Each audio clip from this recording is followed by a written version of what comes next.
विकास sir आप सभी का वेलकम करता हूं।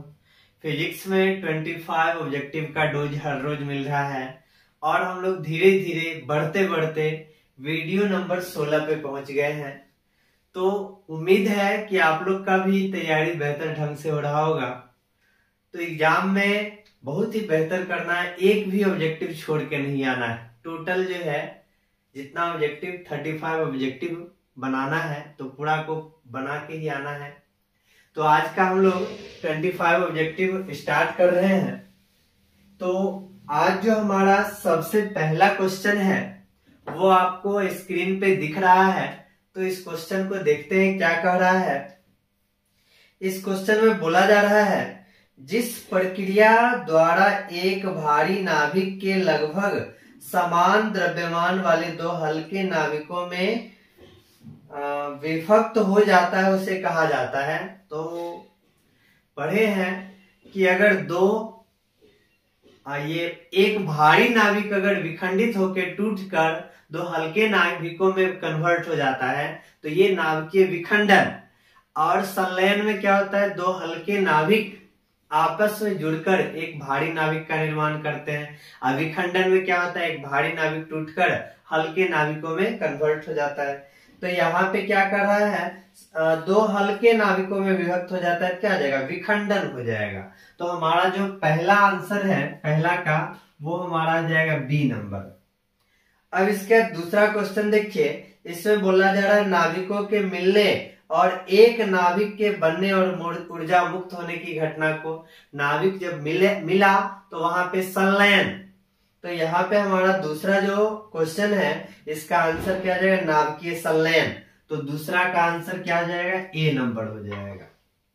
अब हम लोग नेक्स्ट थर्ड पे चल रहे हैं। थर्ड में देखिए बोला जा रहा है, एक नाभिक है, यहाँ पे हमारे पास क्या है, एक्स है, परमाणु संख्या कितना दिया हुआ है, 202 है और 84 है। 202 है और 84 है। यहाँ पे क्या कहा जा रहा है, कह रहा है एक अल्फा कण और फिर एक बीटा कण उत्सर्जित करता है तो परमाणु संख्या क्या होगा। परमाणु संख्या पूछा जा रहा है। तो यहाँ पे हम लोग को पता है कोई भी हमारा तत्व है ऊपर में जो रहता है ए, इसको हम लोग द्रव्यमान संख्या बोलते हैं। ये हमारा क्या होता है, द्रव्यमान संख्या। और नीचे में क्या है, जेड। नीचे में क्या होता है, जेड। और इस बात को हम लोग क्या बोलते हैं, परमाणु संख्या बोलते हैं। ये हमारा आ जाता है परमाणु संख्या। अब यहाँ पे कह रहा है जो हमारा नाभिक है इसमें से एक अल्फा कण निकलता है।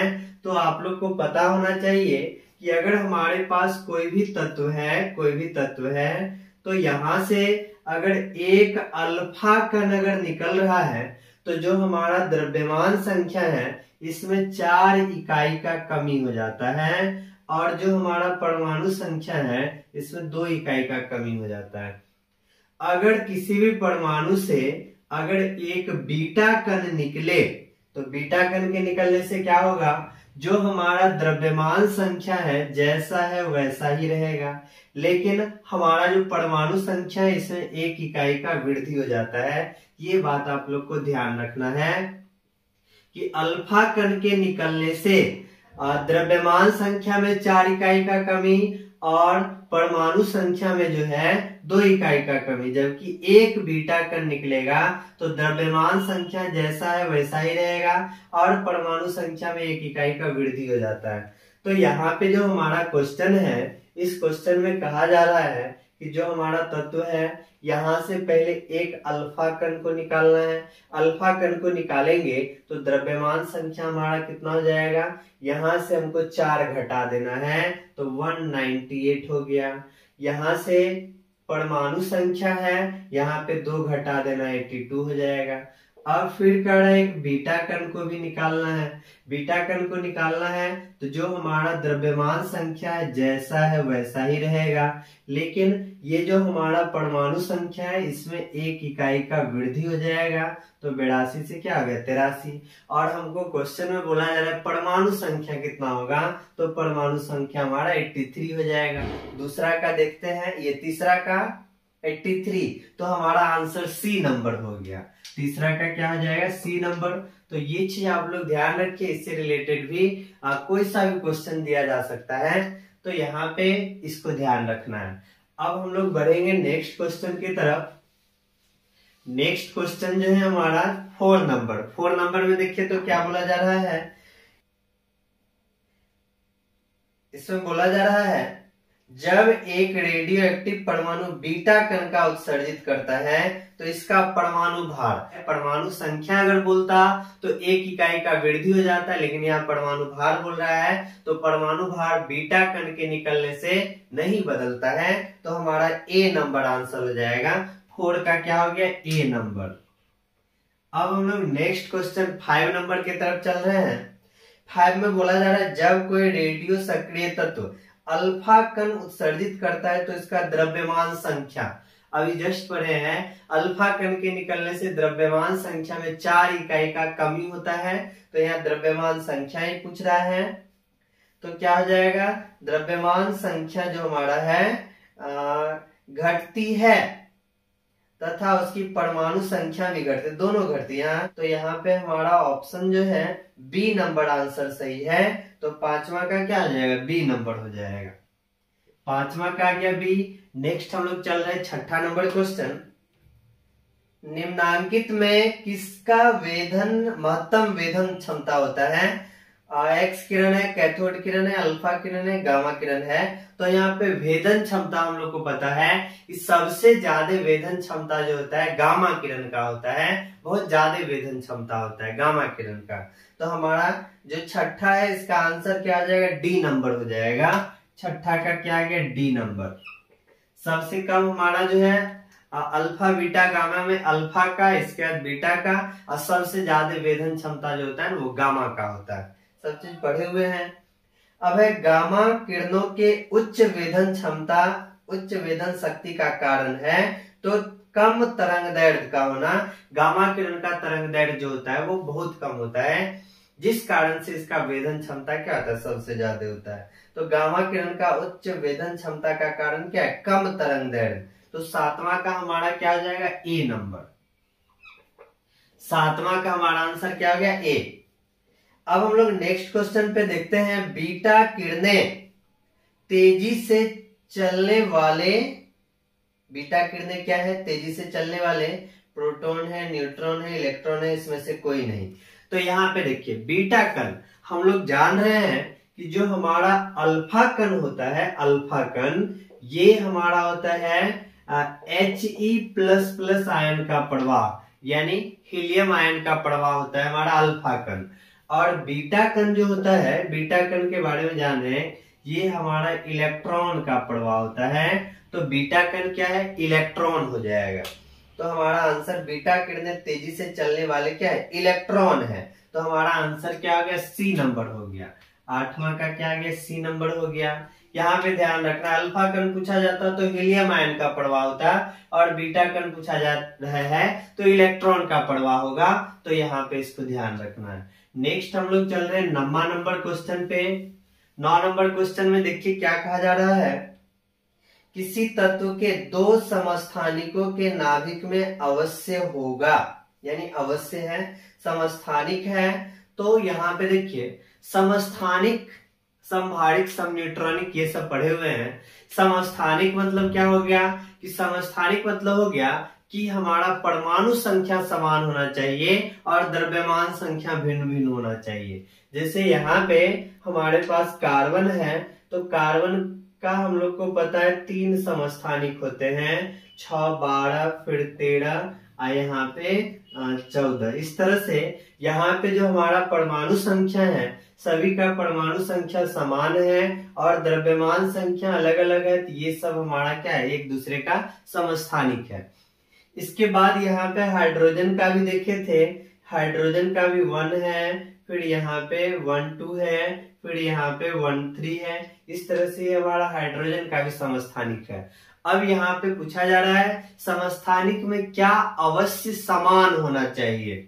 तो यहाँ पे देखिए हम लोग पढ़ चुके हैं कि जो हमारा परमाणु संख्या होता है वो हमारे प्रोटॉन की संख्या के बराबर होता है। परमाणु संख्या प्रोटॉन की संख्या के बराबर होता है।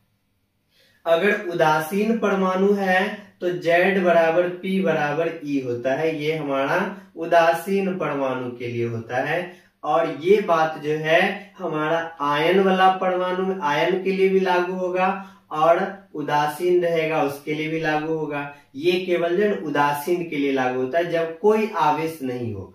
तो यहाँ पे पूछा जा रहा है क्या अवश्य निश्चित रूप से क्या जो है समान रहेगा। तो यहाँ पे हम लोग देख रहे हैं कि अगर हम लोग यहाँ पे इलेक्ट्रॉन का, यहाँ पे अगर हम लोग 6 है, यहाँ पे 12 है, तो यहाँ पे अगर न्यूट्रॉन का बात करेंगे 6 होगा। फिर यहाँ पे न्यूट्रॉन का बात करेंगे तो A माइनस Z होता है। इसके लिए न्यूट्रॉन का मान हमारा कितना जाएगा, 7 हो जाएगा। तो न्यूट्रॉन का संख्या बदल रहा है, न्यूट्रॉन का संख्या बदल जाएगा। इसके बाद प्रोटॉन का संख्या जो है हर हाल में क्या होगा, समान होगा। प्रोटॉन, क्योंकि यहाँ पे परमाणु संख्या समान है और परमाणु संख्या जो होता है वो प्रोटॉन की संख्या के बराबर होता है। तो समस्थानिक में क्या समान होना चाहिए हर हाल में, प्रोटॉन का संख्या। और इलेक्ट्रॉन जो है वहां पे अगर हम कोई आयन देखेंगे तो वहां पे इलेक्ट्रॉन हमारा चेंज हो जाता है, लेकिन प्रोटॉन हमारा कभी भी चेंज नहीं होगा। तो प्रोटॉन हमारा हर हाल में क्या रहेगा, समान रहेगा।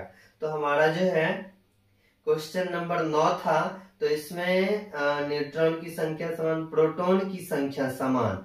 तो हमारा बी नंबर आंसर जो है इसका सही होगा। नम्मा का क्या हो गया, बी नंबर।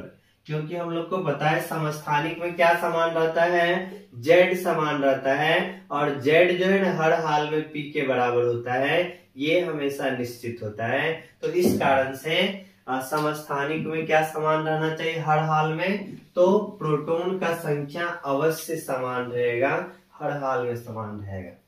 नेक्स्ट हम लोग 10 नंबर को देखते हैं। 10 में बोला जा रहा है निम्नलिखित में सबसे अस्थाई कौन है। तो अस्थाई के लिए ऑप्शन यहाँ पे दिया हुआ है, हीलियम है, इसके बाद क्या है, कार्बन है, और इसके बाद क्या है हमारा ऑप्शन, फिर ऑक्सीजन है 8-16, फिर Fe है 26-56।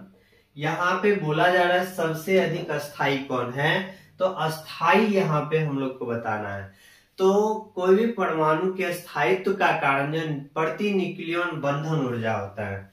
तो यहाँ पे प्रति न्यूक्लियन बंधन ऊर्जा, और प्रति न्यूक्लियन बंधन ऊर्जा को जो हम लोग सूचित करते हैं इस तरह से E हो गया Bn। प्रति न्यूक्लियन बंधन ऊर्जा को इस तरह से हम लोग सूचित करते हैं।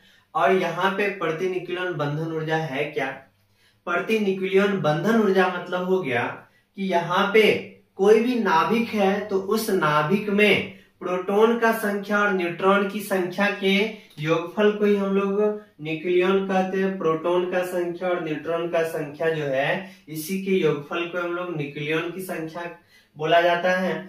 तो ये प्रोटॉन और न्यूट्रॉन कहाँ रहता है, नाभिक में रहता है। तो कोई भी नाभिक है उस नाभिक में प्रोटॉन या न्यूट्रॉन को अलग करने के लिए जो औसत ऊर्जा दिया जाता है वही ऊर्जा हमारा प्रति न्यूक्लियन बंधन ऊर्जा होता है।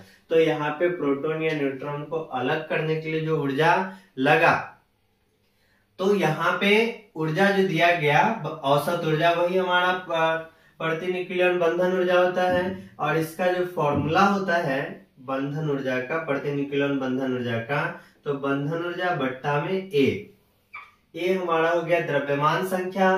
तो द्रव्यमान संख्या यहाँ पे हमको नजर आ रहा है, Fe का क्या है, सबसे ज्यादा है। और यहाँ पे सबसे ज्यादा स्थायी कौन हो गया, Fe हो गया। तो यहाँ पे सबसे ज्यादा स्थायी हमारा Fe है। तो 10वां का ऑप्शन नंबर डी हो जाएगा। 10 का क्या आ जाएगा, डी हो जाएगा। ध्यान रखना है प्रति न्यूक्लियन बंधन ऊर्जा, तो यही हमारा अस्थायित्व का कारण है। अब हम लोग चलते हैं नेक्स्ट 11 नंबर क्वेश्चन।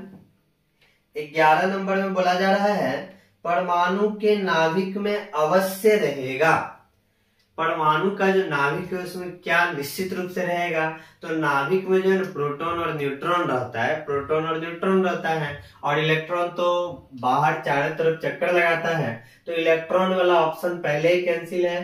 प्रोटॉन और न्यूट्रॉन में हम लोग देखते हैं, जैसे यहाँ पे अगर हम लोग हाइड्रोजन परमाणु लेते हैं तो हाइड्रोजन में हम लोग को पता है परमाणु संख्या 1 है और द्रव्यमान संख्या 1 है।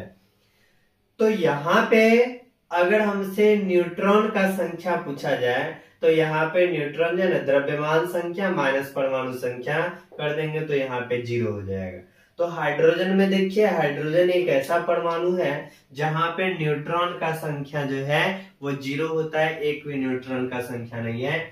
लेकिन यहाँ पे अगर हमसे पूछा जाए प्रोटॉन का संख्या, तो प्रोटॉन का संख्या हर हाल में 1 बताएंगे। प्रोटॉन का संख्या कितना आ जाएगा 1। अब इलेक्ट्रॉन तो चारों तरफ चक्कर लगाता है, अगर यहाँ से बोला जाए एक इलेक्ट्रॉन निकल गया तो वो हमारा H+ आयन होगा। तो देखिए यहाँ पे इलेक्ट्रॉन भी 0 हो गया, लेकिन प्रोटॉन अभी भी हमारा कितना है 1 है। तो हर हाल में कोई भी परमाणु है तो वहां पे प्रोटॉन हर हाल में अवश्य होगा, कोई भी ऐसा परमाणु नहीं होगा जहां पे प्रोटॉन नहीं है। तो यहाँ पे परमाणु के नाभिक में अवश्य कौन सा रहेगा, तो प्रोटॉन रहेगा। तो देखते हैं कौन सा ऑप्शन है। 12 नंबर क्वेश्चन है, तो यहाँ पे 11 नंबर क्वेश्चन है, परमाणु के नाभिक में अवश्य रहेगा तो प्रोटॉन अवश्य रहेगा। हमारा आंसर क्या आ जाएगा ए नंबर। 11 का ये हो गया। नेक्स्ट क्वेश्चन की तरफ हम लोग चलते हैं। 12 नंबर क्वेश्चन। 12 नंबर में देखिए बोला जा रहा है किसी परमाणु का नाभिक बना होता है, तो नाभिक हमारा किसका बना होता है, प्रोटॉन और न्यूट्रॉन से बना होता है। तो हमारा आंसर डी नंबर हो जाएगा। 12 का डी। प्रोटॉन और न्यूट्रॉन के बारे में पढ़े हैं कि प्रोटॉन और न्यूट्रॉन जो है हर हाल में परमाणु के नाभिक में होगा। यहाँ पे देखिए याद रखने का बहुत आसान तरीका है। यहाँ पे हम लोग को पता है इलेक्ट्रॉन पे हमेशा इलेक्ट्रॉन हमारा निगेटिव चार्ज होता है, प्रोटॉन हमारा पॉजिटिव चार्ज होता है, और न्यूट्रॉन जो है ना हमारा उदासीन होता है, न्यूट्रल होता है। तो यहाँ पे आप लोग को ध्यान रखना है प्रोटॉन और न्यूट्रॉन जो होता है वो परमाणु के नाभिक में पाया जाता है, और इलेक्ट्रॉन जो होता है वो नाभिक के चारों तरफ चक्कर लगाते रहता है। तो यहाँ पे देखिए इसको याद कैसे कर सकते हैं।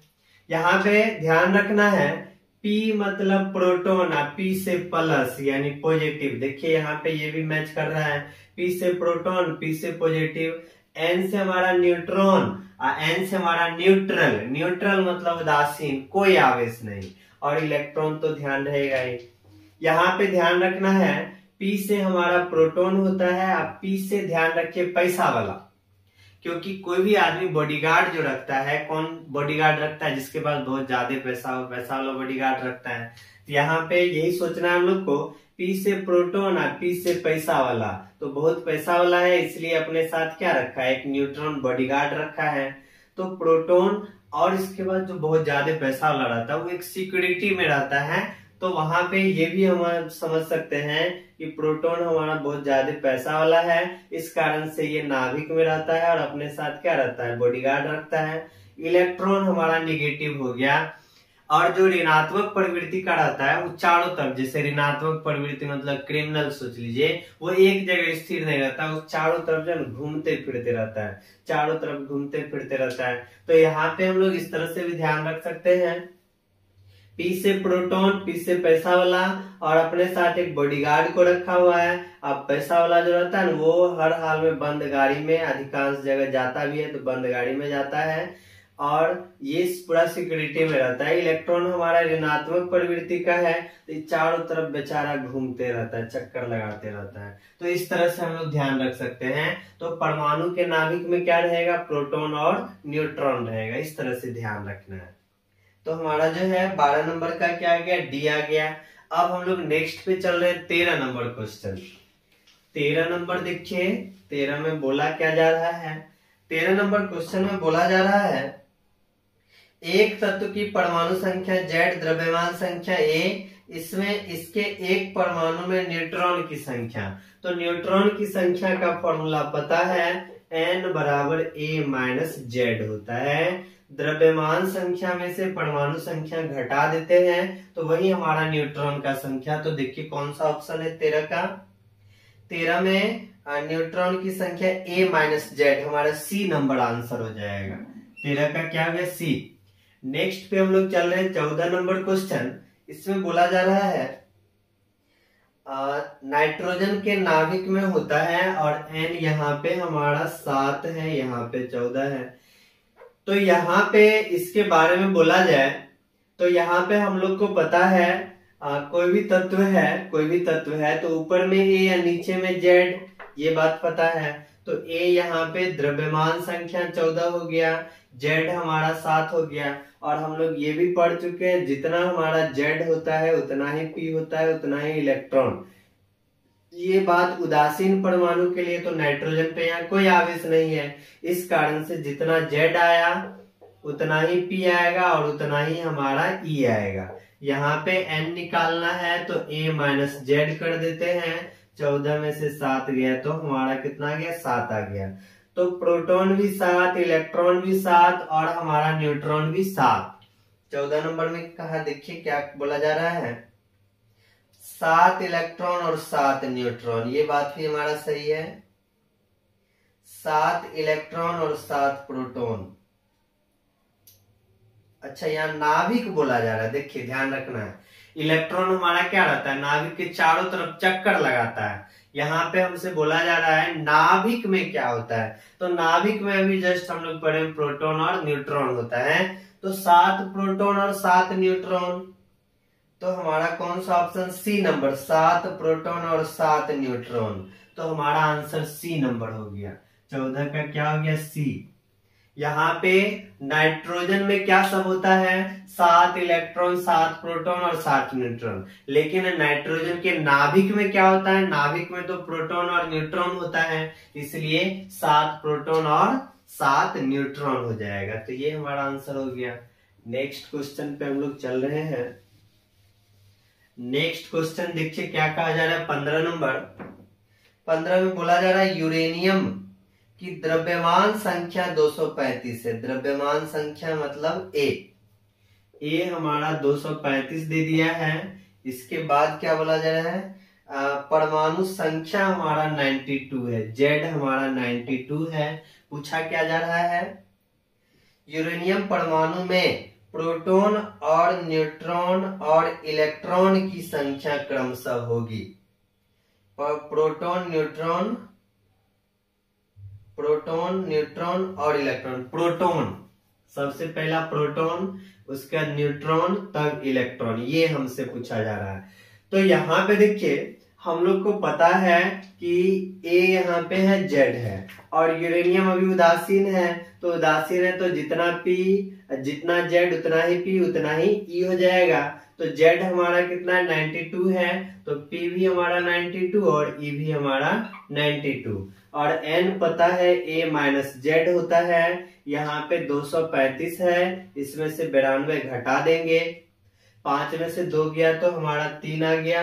फिर यहाँ पे 23 है, 23 में से 9 गया तो यहाँ पे 14 नहीं आता है, 3 2 5, हाँ 143। तो यहाँ पे हम लोग 92, 143, 92 देखते हैं कौन सा ऑप्शन है।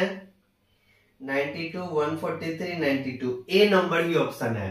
तो 15 का हमारा क्या हो जाएगा, ए नंबर हो गया, 15 का ए। तो यहाँ पे देख रहे हैं इस तरह से क्वेश्चन बहुत सारा पूछा जा रहा है, तो ये सब आप लोग को ध्यान रखना है। अब हम लोग 15 नंबर क्वेश्चन बना दिए, 16 पे है। 16 में बोला जा रहा है परमाणु संख्या या क्रमांक है। परमाणु संख्या ये क्रमांक क्या है, तो परमाणु संख्या हमारा जेड जो होता है वो प्रोटॉन यानी पी के संख्या के बराबर, प्रोटॉन के संख्या के बराबर। तो यहाँ पे नाभिक में न्यूट्रॉन की संख्या गलत है, अल्फा कणों की संख्या गलत है, नाभिक में प्रोटॉन की संख्या ये सही है, हमारा सी नंबर। सी पढ़े जेड हमारा पी के बराबर, तो परमाणु संख्या जो है ना नाभिक में प्रोटॉन की संख्या के बराबर होता है। नेक्स्ट हम लोग चल रहे हैं 17 नंबर क्वेश्चन पे।